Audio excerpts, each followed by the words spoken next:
ঈদের দ্বিতীয় দিনেও ঢাকা ছাড়ছেন অনেকেই। সকাল থেকেই সড়ক রেলপথে ছিল যাত্রীদের চাপ, ভিড় ও ঝক্কি এড়াতে কোরবানির পর ঢাকা ছাড়ছেন তারা।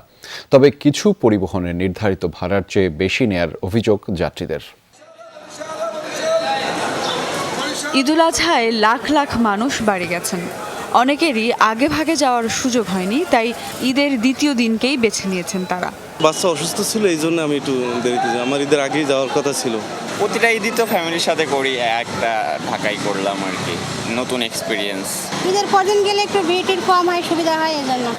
রাজধানীর আন্তনগর বাস কাউন্টারগুলোতে যাত্রীদের বেশ উপস্থিতি দেখা যায়। আজও কোনো কোনো পরিবহনে বেশি ভাড়া নেওয়ার অভিযোগ করেছেন যাত্রীরা। ঈদের আগের দিন তেমন ছিল না, তবে এটা কোরবানি ঈদ বলে ঈদের পর দিনই বেশি যাত্রী। ঈদের পর দিন বেশি যাত্রী এবং আজকে মোটামুটি বেশ ভালো যাত্রী। টিকিট মনে করে আপনি লোকালভাবে 400 টাকা নেয়, আজকে 1200-1500 এমনি চাই। আগে আমরা যাইতাম 700 টাকা 750 টাকা সাতক্ষীরায়, এখন চাই 1000 টাকা 1200 টাকা। কমলাপুর রেলওয়ে স্টেশনেও ছিল যাত্রীদের ঘরে ফেরার তাড়া। ঈদের আগে ভিড় আর ভোগান্তি এড়াতেই এখন ঢাকা ছাড়ছেন তারা। কর্মস্থলে ফেরা সহ বিভিন্ন কারণে আবার ঢাকায় ফিরছেনও অনেকে। সার্বিক ব্যবস্থাপনায় সন্তোষ প্রকাশ করেছেন যাত্রীরা। আমরা হচ্ছে গরিব মানুষ, একটু গোস্ত টোস্তের লাগে থাকি।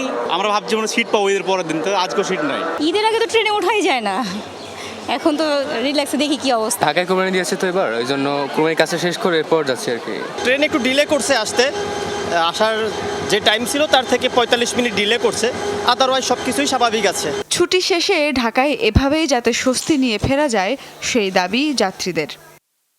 সুমাইয়া ঐশী, যমুনা নিউজ, ঢাকা।